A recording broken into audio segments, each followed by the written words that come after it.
As Yasu said, I'm Tom Gebhardt, and I lead the automotive business here in the Americas. We at Panasonic have been pursuing an idea we call smart mobility, in which at every touch point in life, our breadth of products and customized solutions enable people to live more comfortably, work smarter, travel more safely, and stay connected. As Joe mentioned, smart mobility must start with energy leadership. That's what our partnership with Tesla and the Gigafactory is all about. It's anticipating the energy needs of the future. So from batteries to secure an energy future that can power cars and smarter cities, delivering high-quality entertainment, the common theme is that we're tightening the connection points in all areas in real time. This is the Panasonic vision of smart mobility and the connected vehicle. It may be surprising to most of you. It is that the Panasonic Automotive segment has recently become the largest group within Panasonic North America. At Panasonic Automotive, we're redefining smart mobility to the sensibilities of the everyday traveler. We're examining how to better craft a smarter, faster, and more intuitive infotainment experience so connection points appear seamless to drivers. Drawing from our global infotainment leadership and working with the great minds at Qualcomm and Google, we are pleased today to announce the next generation infotainment solution concept powered by Android. This is more than just a future infotainment concept. The beauty of this innovation is that through working closely with the advanced teams at Qualcomm and Google, it's based on reality. And when launched, it could be multiple generations ahead of existing infotainment systems. The system is designed to bring a new yet familiar use of connected services and applications to the consumer in their automobiles. This will also enable a more secure and intuitive experience. With the addition of our Panasonic Passenger app, we layer in additional assistance to manage navigating to destinations or more seamlessly calling up personal music profiles. We anticipate that this infotainment concept will be incredibly powerful, it'll be adaptable, and that it can shorten the lead times and production time as well as the cost up front for the automakers. To do this, we're drawing on our vast Panasonic experiences. No company has collaborated on or more successfully applied Android-based products than Panasonic.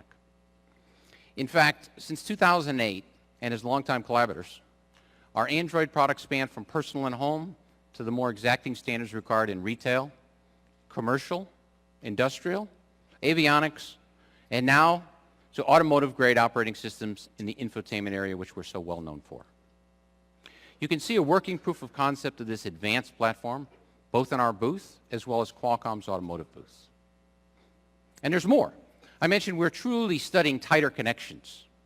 Yesterday, our friends at Fiat Chrysler revealed a new concept car named Portal. Portal has embedded the Panasonic cognitive infotainment platform into the concept vehicle. The user can experience over 20 advanced features that were designed to help engage, inform, and connect not only the driver, but also with the group driving along with them. Panasonic couldn't be more proud to collaborate with FCA. We're also pleased to have some of their executive team with us today, including the head of design, Ralph Gio.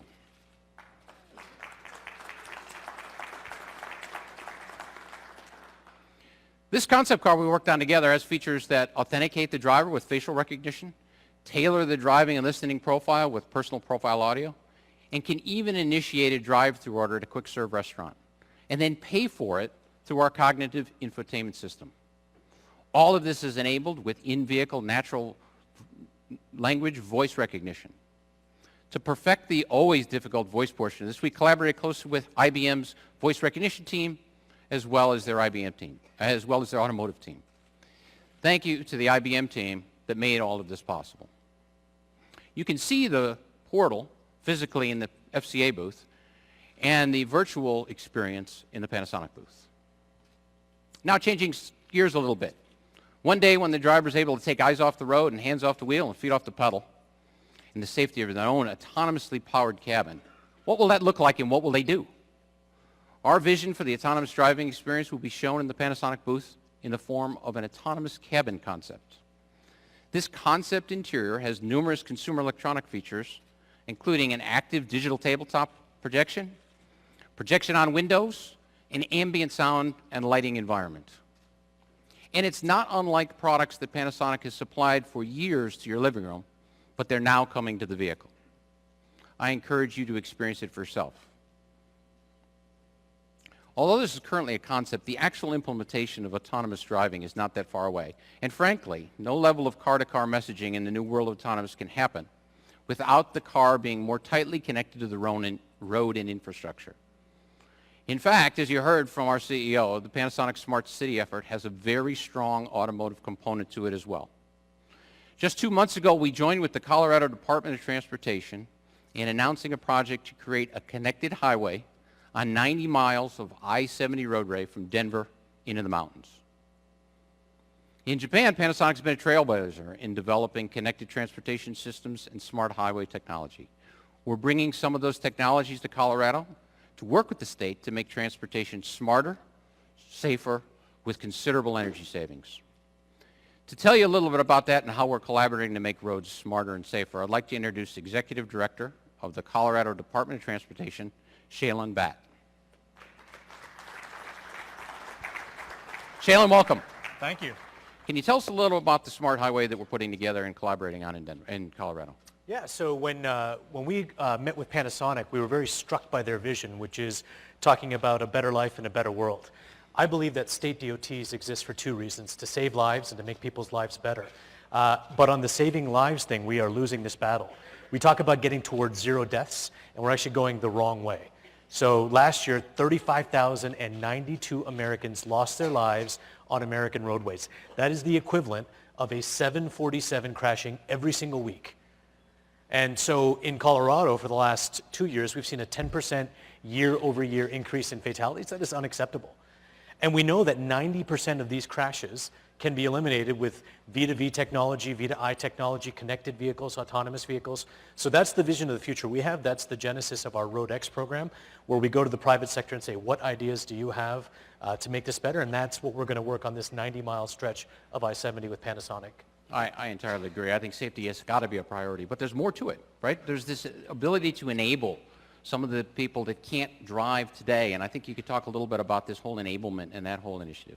Yeah, I think mobility is a huge concept for people now. So there are people like me. I have a 3-year-old and a 1-year-old who love Mickey, but I don't want them to start driving when they turn 16. And then I have parents that are aging out of the driving area, and then there are also just huge realms of the population that for a variety of reasons can't enjoy the way mobility the way that we do. And so I think that this V2V, V2I, connected and autonomous future is going to have a huge impact on those populations. So safety, yes. Enabling a population that can't drive today. What's more? Anything more? I think that one of the challenges that we in Denver and in Colorado face is we have an interstate system that was designed in the 50s, built in the 60s, for a population of Colorado that they thought would be 3.3 million. We're at 6 million people today. We're going to 8 million people in the next 20 years. I can't widen the roadways to deal with all of those vehicles, so we're going to have to operate the system more effectively. And again, V2V and V2I is going to be a key technology component for us in terms of operating the system more effectively. So there are safety benefits, mobility benefits, and operational benefits as well. Absolutely. That's great. And with the full attention of the auto industry and the leadership at the national and state level for projects like Shaylin's and this RoadX project, the implementation of technologies for connected highways is coming a lot sooner than I think most of us would have expected. So I really appreciate it today. Thanks, Shaylin. Thank you.